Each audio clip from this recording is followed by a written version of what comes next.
Hello dear students, आज हम लोग स्टार्ट करने जा रहे हैं इलेक्ट्रोस्टैटिक का बहुत ही important topic that is Gauss law. जी हाँ, गॉस लॉ। ये टॉपिक इम्पॉर्टेंट इसलिए हो जाता है क्योंकि इलेक्ट्रोस्टैटिक की बहुत सारी जो कैलकुलेशंस हैं, बड़ी बड़ी जो कैलकुलेशन है लेंदी, इस लॉ की हेल्प से काफ़ी शॉर्ट हो जाती हैं। कम टाइम में आप उन कैलकुलेशन को सॉल्व कर सकते हो। इसलिए हमें इस लॉ की एक अच्छी अंडरस्टैंडिंग होना बहुत ज़रूरी है इलेक्ट्रोस्टैटिक में एक अच्छी कमांड रखने के लिए।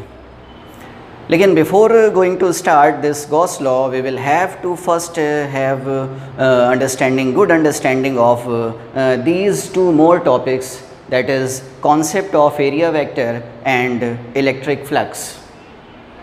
तो सबसे पहले हम लोग बात कर लेते हैं एरिया के बारे में। तो एरिया सुनते ही हम लोग को ऐसा लगता है कि एक स्केलर क्वांटिटी है, जैसे कि किसी रेक्टेंगल का एरिया, लेंथ इनटू ब्रेड्थ, किसी सर्किल का, किसी डिस्क का एरिया। लेकिन फ़िज़िक्स में एरिया को हम लोग एक वेक्टर क्वांटिटी की तरह ट्रीट करते हैं, क्योंकि कई सारी कैलकुलेशंस होती हैं आगे चलकर जो एरिया को एक वेक्टर क्वांटिटी लेकर ही सॉल्व की जा सकती हैं। अब सवाल ये उठता है कि अगर एरिया एक वेक्टर क्वांटिटी है तो इसकी डायरेक्शन क्या होगी। देखिए, कई तरह के ऑब्जेक्ट्स होते हैं, जैसे कि रिंग हो गया, डिस्क हो गया, कोई प्लेन हो गया, या एक स्फीयर है, कोई क्यूब है। तो इन सारे ऑब्जेक्ट्स को हम लोग दो पार्ट्स में डिवाइड करते हैं, एक ओपन सरफेस और एक क्लोज सरफेस। ओपन सरफेस में आते हैं जैसे कि रिंग, डिस्क एंड प्लेट, कोई भी रेक्टेंगुलर या स्क्वायर प्लेट। इसके अलावा दूसरे टाइप के जो ऑब्जेक्ट्स होते हैं दैट इज़ क्लोज्ड ऑब्जेक्ट्स, जैसे कि स्फीयर हो गया या क्यूब हो गया। तो अगर हम लोग ओपन सरफेस की बात करें, जैसे कि एक रिंग, जैसे कि ये मेरे पास एक रिंग है, तो इस रिंग का एरिया वेक्टर यानी कि एरिया की जो डायरेक्शन होगी वो इस रिंग के प्लेन के परपेंडिकुलर, यानी अगर ये इस रिंग का प्लेन ऐसा है तो इस प्लेन के परपेंडिकुलर एक इधर की तरफ हो सकता है और एक इस रिंग का परपेंडिकुलर इस डायरेक्शन में हो सकता है। तो आप किसी भी एक परपेंडिकुलर डायरेक्शन में इस रिंग का एरिया वेक्टर ले सकते हैं। जैसे कि अगर हमने इस रिंग को ऐसे हॉरिजॉन्टल प्लेन में रख रखा है तो इस रिंग का एरिया वेक्टर की डायरेक्शन हो सकती है वर्टिकली अप या वर्टिकली बिलो। तो एक क्वेश्चन में हमें एरिया की एक डायरेक्शन को लेकर चलना होगा। जैसे अगर हमने इस रिंग का एरिया अपवर्ड डायरेक्शन में यानी वर्टिकली अप कंसीडर किया तो उस पूरे क्वेश्चन में हमें इस रिंग के एरिया को उसी डायरेक्शन में लेकर काम करना होगा। हाँ, किसी दूसरे क्वेश्चन में आप इस रिंग के एरिया को वर्टिकली बिलो भी ले सकते हो, ठीक है। तो अगर ये एक रिंग है तो इस रिंग का जो एरिया होगा वो इस रिंग के प्लेन के परपेंडिकुलर, किसी भी परपेंडिकुलर डायरेक्शन में। एक क्वेश्चन में सिर्फ एक डायरेक्शन से ही आपको काम लेना। उसी तरह से अगर ये एक डिस्क की अगर हम लोग बात करें, जी हाँ, ये एक डिस्क, तो अगर हम लोग इस डिस्क की बात करें तो इस डिस्क के भी एरिया की जो डायरेक्शन होगी वो इस डिस्क के प्लेन के परपेंडिकुलर। तो इस डिस्क का प्लेन, जैसे कि ये है डिस्क, तो इसके प्लेन के परपेंडिकुलर एक इधर की तरफ हो सकता है और इस डायरेक्शन में भी इसके बैकवर्ड भी इसका परपेंडिकुलर हो सकता है। तो किसी भी डायरेक्शन में आप इस डिस्क का भी एरिया वेक्टर ले सकते हो। सिमिलर अगर हम लोग किसी रेक्टेंगुलर या स्क्वायर प्लेट की बात करें, सपोज़ ये एक स्क्वायर प्लेट या रेक्टेंगुलर प्लेट है, तो इस प्लेट का भी जो एरिया की डायरेक्शन होती है वो इस प्लेट के सरफेस के परपेंडिकुलर, फिर से इस प्लेट के परपेंडिकुलर दो डायरेक्शन हो सकती है, एक तो अप और एक डाउन। अगर हम ऐसे होल्ड करते हैं तो एक इस डायरेक्शन में और दूसरा इस डायरेक्शन में। तो किसी भी एक डायरेक्शन में आप इस प्लेट का एरिया वेक्टर ले सकते हो। एक क्वेश्चन में एक डायरेक्शन से काम करना है, ओके। अब हम लोग बात करते हैं एक क्लोज सरफेस वाली बॉडी की, जैसे कि एक क्यूब मेरे पास है। तो एक क्लोज्ड बॉडी का, क्लोज्ड सरफेस का जो एरिया होता है वो हमेशा हम लोग रेडियली आउटवर्ड डायरेक्शन में लेते हैं। जी हाँ, रेडियली आउटवर्ड डायरेक्शन। जैसे अगर ये क्यूब मेरे पास है, एक बॉक्स मेरे पास है, तो इस बॉक्स की 6 सरफेसेस होंगी, जैसे सरफेस 1, 2, 3, 4, 5 एंड 6। तो किसी भी सरफेस पर जो एरिया की जो डायरेक्शन होगी वो उस सरफेस के रेडियली आउटवर्ड। जैसे अगर हम लोग सरफेस 1 की बात करें तो यहाँ पर अगर हमें एरिया की डायरेक्शन देखना है तो ये इस डायरेक्शन में होगी। सरफेस 2 का अगर हमें एरिया देखना है, दैट इज दिस सरफेस, तो इस सरफेस पर इसके एरिया की डायरेक्शन इधर होगी। सरफेस 3 का एरिया मेरी तरफ होगा। सरफेस 4 का जो एरिया है वो इस डायरेक्शन में होगा। सरफेस 5 का एरिया इधर होगा। सरफेस 6 का एरिया बिलो।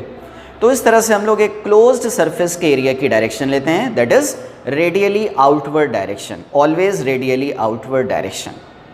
सेकेंड ऑब्जेक्ट की अगर हम बात करें तो एक स्फीयर, इस स्फीयर ये भी एक क्लोज्ड सरफेस है और हर क्लोज सरफेस के एरिया की डायरेक्शन होती है रेडियली आउटवर्ड। तो इस स्फीयर के भी एरिया की डायरेक्शन होगी रेडियली आउटवर्ड। अब इस स्फीयर में कोई एक सरफेस नहीं है, ये 4, 5, 6, 10, 12 सरफेस नहीं है, इसकी सरफेस हर जगह पर डिफरेंट है।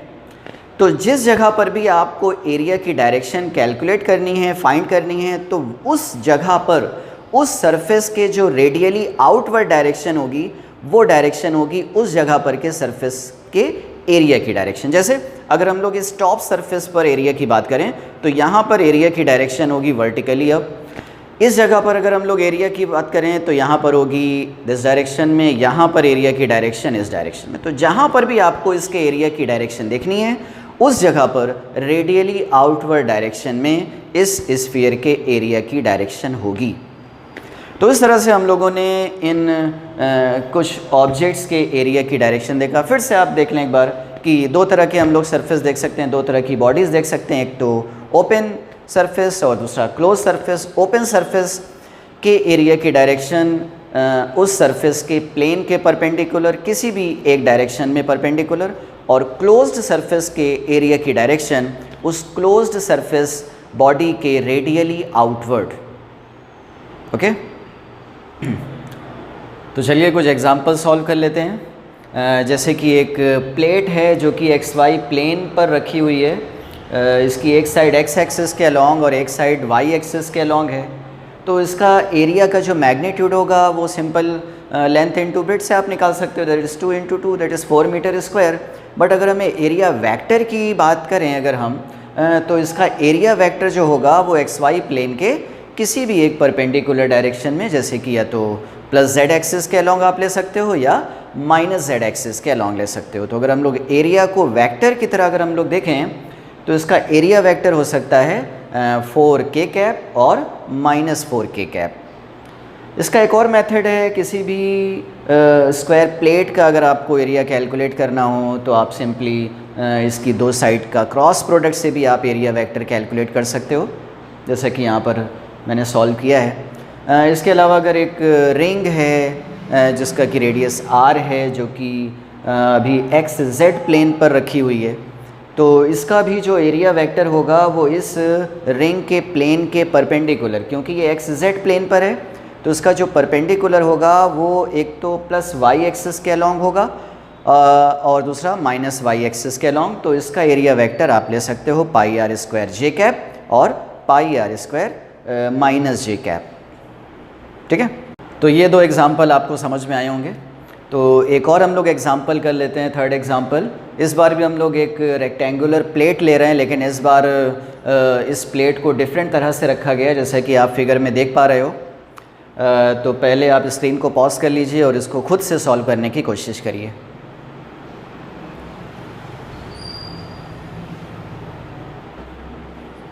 तो जैसे कि हम लोगों ने पहले वाले एग्जाम्पल में एक प्लेट का एरिया सॉल्व किया था, that is AB cross AD, फिर से हम लोग AB क्रॉस AD करके इसका एरिया वेक्टर सॉल्व कर सकते हैं। बस हमें कैलकुलेट क्या करना होगा, AB वाली साइड के अलॉन्ग का वेक्टर और AD वाली साइड के अलॉन्ग का वेक्टर। तो इन दो वेक्टर की हेल्प से आप फिर से इस प्लेट का भी एरिया सॉल्व कर सकते हो, that is AB cross AD। तो ये थी कुछ बातें एरिया वेक्टर से रिलेटेड, आपको समझ में आई होंगी। अब हम लोग बात कर लेते हैं अपने सेकंड पॉइंट के बारे में, दैट इज़ इलेक्ट्रिक फ्लक्स। जी हाँ, इलेक्ट्रिक फ्लक्स। तो इलेक्ट्रिक फ्लक्स जैसे कि इसके नाम से ही समझ में आ रहा है, electric and flux. Flux means flow.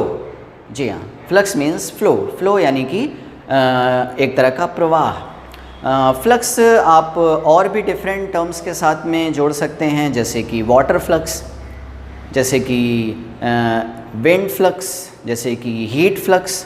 Flux का मतलब उस क्वांटिटी का फ्लो। तो यहाँ पर फ्लक्स एसोसिएट है इलेक्ट्रिक के साथ में, तो इसका मतलब हो गया कि इलेक्ट्रिक फील्ड का फ्लो, इलेक्ट्रिक फील्ड का या इलेक्ट्रिक एनर्जी का फ्लो। देखिए जैसा कि आप जानते होंगे कि अगर एक चार्ज किसी जगह पर रखा हो तो उस चार्ज से इलेक्ट्रिक फील्ड्स एमिट होती हैं और चारों तरफ फैलती हैं। उस ऑब्जेक्ट से निकलकर इन्फिनिटी तक वो फील्ड्स पाई जाती हैं। फील्ड का मतलब एनर्जी पाई जाती है। तो इलेक्ट्रिक फ्लक्स इसी तरह से डिफाइंड है कि इलेक्ट्रिक फील्ड में अगर कोई सरफेस रखा हुआ है तो उस सरफेस से कितनी इलेक्ट्रिक फील्ड, कितनी इलेक्ट्रिक एनर्जी उस एरिया से, उस सरफेस के एरिया से पास कर रही है। यानी कि एक तरह का ये मेज़र है how much electric energy is passing through that surface area. अगर हम लोग बुकिश डेफिनेशन की बात करें तो बुक में कुछ इस तरह से दिया जाता है कि it is a measure of number of electric field lines passing through a surface held in a electric field. यानी कि कितनी नंबर ऑफ फील्ड लाइंस उस एरिया से पास कर रही हैं, इस बात की जानकारी, इस बात की बारे में बताता है इलेक्ट्रिक फ्लक्स का टर्म। जैसे कि हमारे पास एक रिंग है, ये रिंग सपोज़ अगर हम इसको इलेक्ट्रिक फील्ड में रखते हैं तो इलेक्ट्रिक फील्ड में रखते हैं, सपोज़ इलेक्ट्रिक फील्ड इस डायरेक्शन से, इस डायरेक्शन में इलेक्ट्रिक फील्ड है, ये इस डायरेक्शन में इलेक्ट्रिक फील्ड है, तो इस एरिया से कितनी इलेक्ट्रिक एनर्जी, कितनी इलेक्ट्रिक फील्ड पास करेगी, इस बात की जानकारी देता है हमें इलेक्ट्रिक फ्लक्स का टर्म। ठीक है, देखिए इलेक्ट्रिक फ्लक्स एक तरह की न्यूमेरिकल वैल्यू भी है, इसकी कुछ न्यूमेरिकल वैल्यूज़ भी होती हैं। तो हम लोग बात कर लेते हैं कि कैसे हम लोग इलेक्ट्रिक फ्लक्स की वैल्यू कैलकुलेट करें। जैसे कि अभी मैंने एक एग्जांपल में आपको बताया कि अगर एक रिंग अगर हम यहाँ पर रखें और फील्ड लाइंस अगर इस डायरेक्शन में हैं तो समझ में आता है कि अगर फील्ड लाइंस इस डायरेक्शन में हैं और ये एग्जैक्टली इसी डायरेक्शन में अगर एक रिंग रखी हुई है तो इससे maximum number of field lines pass करेंगी। ठीक है, यानी कि मैक्सिमम होगा फ्लक्स, फ्लो, प्रवाह बहुत ज़्यादा होगा, सबसे ज़्यादा होगा। अब आप खुद ही सोचिए अगर हम इस रिंग के प्लेन को थोड़ा रोटेट कर दें लेकिन फील्ड को अभी भी इसी डायरेक्शन में रखा जाए तो अब उतनी इलेक्ट्रिक फील्ड इस के एरिया से पास नहीं करेगी जितना इस केस में कर रही थी। यानी कि इलेक्ट्रिक फ्लक्स इस एरिया से पास करने वाला कुछ कम हो जाएगा। इसको थोड़ा अगर हम लोग और रोटेट करें, एग्जैक्टली इस डायरेक्शन में कर दें, तो क्या आप सोच सकते हैं कि अभी भी अगर इलेक्ट्रिक फील्ड इस डायरेक्शन में है, क्या कुछ भी इलेक्ट्रिक फील्ड इस रिंग से पास करेगी? जी हाँ, बिल्कुल भी इलेक्ट्रिक फील्ड इस रिंग से पास नहीं करेगी। यानी इस केस में फ्लक्स की वैल्यू ज़ीरो होनी चाहिए, है ना। यानी कि एक तरह से ये समझ में आ रहा है कि जो इलेक्ट्रिक फ्लक्स है वो दो चीज़ों पर, बल्कि तीन चीज़ों पर डिपेंड कर रहा है। एक तो जो इलेक्ट्रिक फील्ड इस जगह पर है उसकी वैल्यू क्या है, उसकी स्ट्रेंथ क्या है, इसके अलावा इस सरफेस का एरिया क्या है उस पर डिपेंड कर रहा है, और तीसरा जो इम्पोर्टेंट टर्म है वो ये है कि इस फील्ड लाइन और इस सरफेस के एरिया के बीच में कितना एंगल है। यानी कि अगर एरिया इस डायरेक्शन में है, जैसे कि रिंग हमने ऐसी होल्ड कर रखी है तो एरिया इस डायरेक्शन में है और फील्ड भी इस डायरेक्शन में है, तो इस सिचुएशन में फ्लक्स मैक्सिमम है।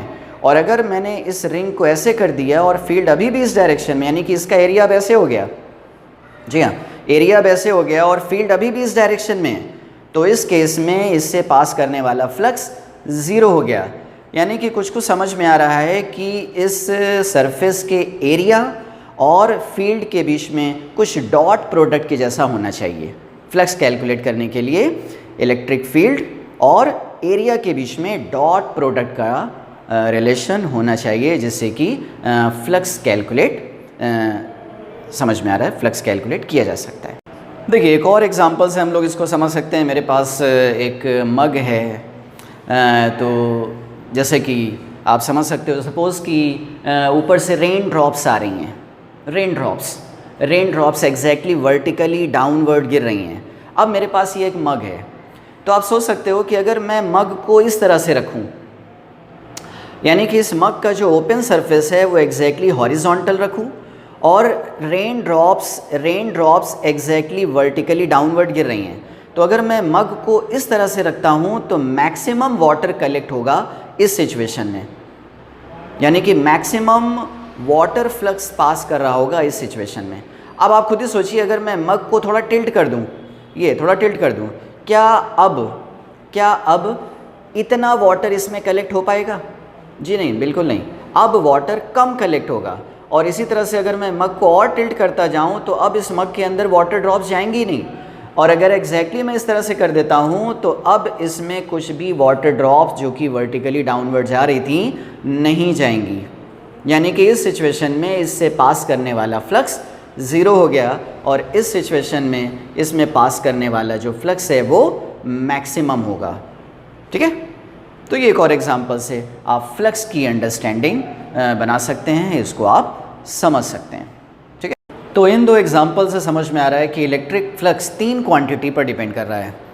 एक तो इलेक्ट्रिक फील्ड स्ट्रेंथ पर, और दूसरा एरिया की वैल्यू पर, और तीसरा चीज़ डिपेंड कर रहा है इलेक्ट्रिक फील्ड और एरिया के बीच के एंगल पर।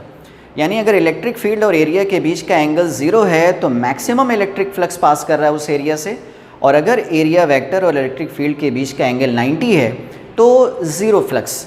तो क्या एक चीज़ हम लोग क्या गेस कर पा रहे हैं कि किस तरह का फॉर्मूला होना चाहिए इलेक्ट्रिक फ्लक्स का? जी हाँ, इलेक्ट्रिक फ्लक्स का फॉर्मूला होता है फाई इक्वल टू, फाई से डिनोट किया जाता है इलेक्ट्रिक फ्लक्स को। तो electric flux is defined as E dot A. तो if E is constant then flux is defined as E dot A और E A cos theta. Here theta is the angle between electric field and area vector of that surface. Or if electric field is variable then its formula is given by integration of E dot dA। यहाँ पर आप देख रहे होंगे कि इस integration के ऊपर एक सर्किल बना हुआ है। ये सर्किल कहलाता है क्लोज्ड इंटीग्रेशन। जी हाँ, क्लोज्ड इंटीग्रेशन का मतलब कि पूरे सरफेस से आपको फ्लक्स को इंटीग्रेट करना है, उसको सम करना है। तो this integration is called close integration over the full surface.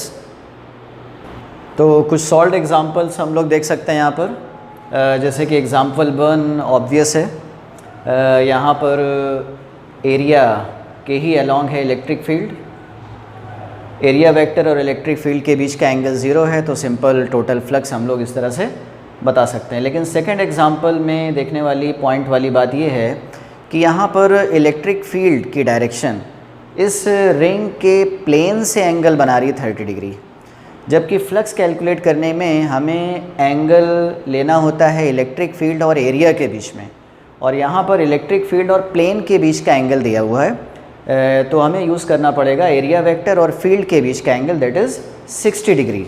जी हाँ, तो इस तरह से हम लोग सेकेंड क्वेश्चन भी सॉल्व कर सकते हैं।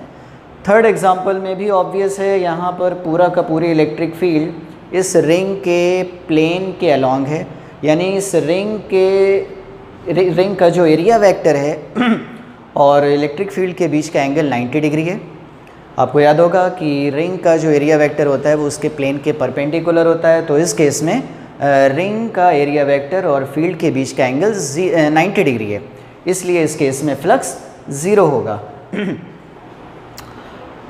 इसके बाद फोर्थ एग्जांपल में हम लोग देख सकते हैं कि क्यूब है और फील्ड, इलेक्ट्रिक फील्ड की डायरेक्शन है horizontal, that is along positive x direction में।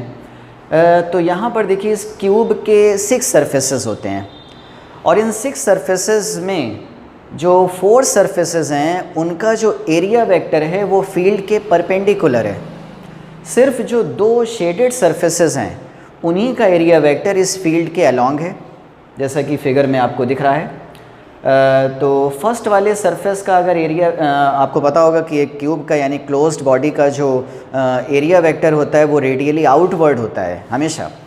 तो सरफेस 1 का जो एरिया वेक्टर होगा वो रेडियली आउटवर्ड अगर हम लोग लें तो वो हो जाएगा लेफ़्ट साइड, यानी कि -x एक्सिस के अलोंग। और जो सेकेंड शेडेड सरफेस है उसका अगर हम लोग एरिया वेक्टर देखें तो वो हो जाएगा राइट साइड, यानी कि +x एक्सिस के अलोंग। इसलिए फ्लक्स जो कि सरफेस 1 से पास करेगा वो हो जाएगा निगेटिव, और सरफेस 2 से पास करने वाला जो नेट फ्लक्स होगा वो होगा पॉजिटिव। यानी कि इस पूरे क्यूब से जो टोटल फ्लक्स पास करेगा, अगर हम इन दोनों फ्लक्स को ऐड करें तो आ जाता है 0। देखिए ये 0 फ्लक्स एक और तरह से हम लोग इस चीज़ को सोच सकते हैं, क्योंकि यहाँ पर गौर करने वाली बात ये है कि जितनी फील्ड लाइंस इस क्यूब में एंटर करी वो पूरी की पूरी लाइंस ऑफ फोर्स यानी कि फील्ड लाइंस इस क्यूब से एग्जिट भी करें, यानी कुछ भी फील्ड इसके अंदर नहीं रह गई, पूरी की पूरी फील्ड जो इसमें एंटर कर रही है, पूरी की पूरी फील्ड इस क्यूब से बाहर भी आ रही है। तो इन सब केसेस में नेट फ्लक्स ऑलवेज ज़ीरो होता है, जैसा कि इसमें आंसर फाइनल आ भी रहा है। इसके अलावा आप एक और एग्जांपल देख सकते हैं जो कि स्फीयर का केस है। इस स्फीयर ये भी फील्ड में रखा हुआ है, इलेक्ट्रिक फील्ड में रखा हुआ है, और फिर से देख सकते हैं उसी लॉजिक से, क्योंकि जितनी फील्ड इस स्फीयर में एंटर करेगी एक साइड से, एक तरफ से, वो पूरी की पूरी फील्ड दूसरे वाले सरफेस से बाहर निकल आएगी।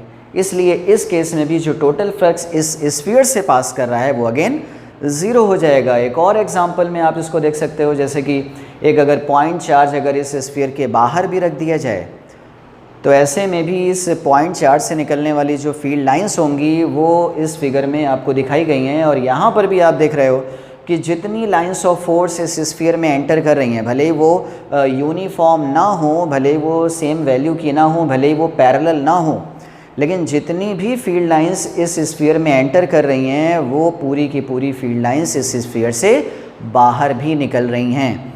तो इन सब केसेस में नेट फ्लक्स जो इस स्फीयर से पास कर रहा है वो ज़ीरो हो जाएगा। तो इन सब एग्जांपल से आपने फ्लक्स का कैलकुलेशन सीखा। कुछ मैं और एग्जांपल्स दे रहा हूँ और इसका सलूशन कुछ क्वेश्चन मैं आपको दे रहा हूँ जो अनसॉल्व्ड हैं, और इसका सलूशन मैं बाद में पोस्ट करूँगा। तो कोशिश करिए आप इन क्वेश्चंस को सॉल्व करने की। नेक्स्ट वीडियो में मैं आपको इन सब क्वेश्चन का सलूशन भी पोस्ट करूँगा, पहले आप इनको खुद से ट्राई करिए। ओके।